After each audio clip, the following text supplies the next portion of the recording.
In the town of Dehu near Pune, there lived a great saint whose name was Sant Tukaram.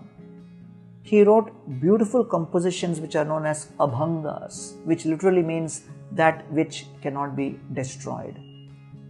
These were beautiful glorifications of Lord Vithala Panduranga in simple Marathi language.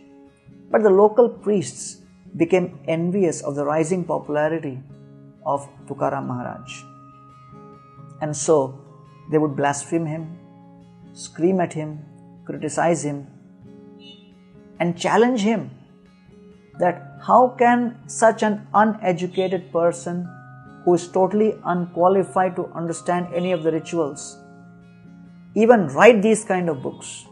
This is all a bunch of nonsense and we must do something to stop this forever. When they would criticize him, Tukaram Maharaj would tolerate. But one day, the priest decided to throw all of these books into the river. So they gathered these books, tied them to stones, and threw all of these books in the Indrayani river. And as they threw these books, Tukaram Maharaj was totally helpless and hopeless.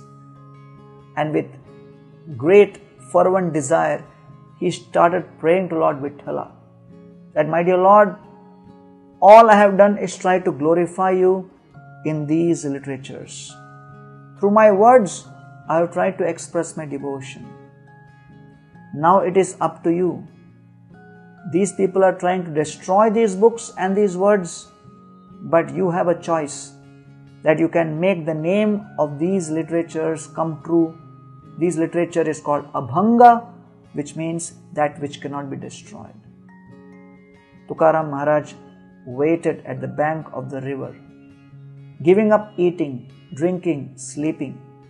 A few days passed. Tukaram Maharaj was totally convinced that these books will not drown. And then, after a few days, right from the river, the goddess of the river, Indrayani Devi herself appeared, taking all of these books in her hand and offered it back to Tukaram Maharaj. The whole town witnessed this and they realized the glory of Tukaram Maharaj and his pure devotion. Ekantalabham vachasonupumsam sushloka mauler gunavadamahu shrutescha vidvadbhirupakratayam katha sudhayam upasamprayogam. Bhagavatam describes that the only benefit which we can acquire out of this tongue is to utilize the words in glorification of the Lord. That is the highest benefit which we can get. It can free us from the influence of birth and death and connect us with pure love in any circumstance.